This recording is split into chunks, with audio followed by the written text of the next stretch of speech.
सरकारी कर्मचारियों और पेंशनभोगियों के लिए आज की कुछ महत्वपूर्ण और ताज़ा अपडेट।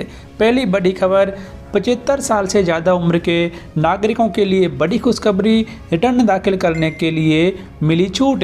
इनकम टैक्स डिपार्टमेंट ने 75 वर्ष और उससे अधिक उम्र के वरिष्ठ नागरिकों को वित्तीय वर्ष 2021-22 के लिए इनकम टैक्स रिटर्न दाखिल करने की छूट के लिए घोषणा फॉर्म को अधिसूचित कर दिया है। यह फॉर्म वरिष्ठ नागरिकों को बैंक में जमा कराना होगा। वित्तीय वर्ष 2021-22 के बजट में पेंशन आय और उसी बैंक में सावधि जमा यानी कि एफडी पर ब्याज पाने वाले 75 साल और उससे अधिक उम्र के वरिष्ठ नागरिकों को कर रिटर्न दाखिल करने से छूट का प्रावधान पेश किया गया था। इन वरिष्ठ नागरिकों को 1 अप्रैल से शुरू हुए वित्तीय वर्ष के लिए आय का रिटर्न दाखिल करने की जरूरत नहीं होगी। तो इसके संबंध में इनकम टैक्स डिपार्टमेंट के द्वारा गजट नोटिफिकेशन भी जारी कर दिया गया है। छत्तीसगढ़ के कर्मचारियों और पेंशनभोगियों के लिए बड़ी खुशखबरी। कर्मचारियों और पेंशनभोगियों का 5% बढ़ा महंगाई भत्ता, सीएम भूपेश ने किया बड़ा ऐलान। मुख्यमंत्री भूपेश बघेल ने छत्तीसगढ़ राज्य सरकार के कर्मचारियों के और पेंशनभोगियों के महंगाई भत्ते में 5% बढ़ोतरी करने की घोषणा की है। हालांकि कर्मचारी संगठन महंगाई भत्ते को 16% से बढ़ाकर 18% करने की मांग कर रहे थे। अब तक राज्य के कर्मचारियों को 11% महंगाई भत्ता मिल रहा था। अब 5% बढ़ोतरी के बाद कुल महंगाई भत्ता 17% हो जाएगा।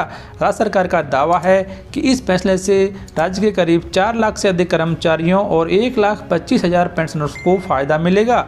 महंगाई भत्ते में इस वृद्धि से सरकार को 1020 करोड़ का अतिरिक्त वित्तीय खर्च बढ़ेगा। पीएफ के सदस्य कर्मचारियों के लिए बड़ी खबर। अब पीएफ योगदान से भी टैक्स वसूलेगी सरकार। 2 हिस्सों में बांटा जाएगा आपका खाता। कर्मचारी भविष्य निधि संगठन यानी कि ईपीएफओ के सदस्य सरकारी और प्राइवेट कंपनियों में काम करने वाले कर्मचारियों के लिए एक बड़ी जरूरी खबर है। केंद्र की मोदी सरकार आपके पीएफ अकाउंट को 2 हिस्सों में बांटने जा रही है। इसके लिए केंद्र सरकार ने नए आयकर नियमों को अधिसूचित भी कर दिया है। सरकार ने नए आयकर नियमों के तहत मौजूदा अकाउंट को 2 अलग अलग हिस्सों में बांट दिया जाएगा और पीएफ योगदान पर टैक्स से छूट का फायदा आपको नहीं मिलेगा। दरअसल सरकार की नज़र अब आपके पीएफ अकाउंट में जमा रकम पर भी टिकी हुई है। सरकार की ओर से ऐसा इसलिए किया जा रहा है ताकि आपके पीएफ अकाउंट में जमा राशि से भी सरकार टैक्स की वसूली कर सके। अभी तक पीएफ अकाउंट में सरकारी और प्राइवेट कंपनियों में काम करने वाले कर्मचारियों के योगदान को टैक्स से मुक्त रखा गया था और आईटी रिटर्न दाखिल करने वालों को ईपीएफ में योगदान की राशि पर टैक्स से छूट भी दी जाती है। लेकिन सरकार के नए नियमों को लागू हो जाने के बाद पीएफ में योगदान की राशि पर टैक्स से छूट मिलना बंद हो जाएगा। तो इस तरीके से अब आपको ईपीएफ में जो पैसा जमा है उस पर भी टैक्स देना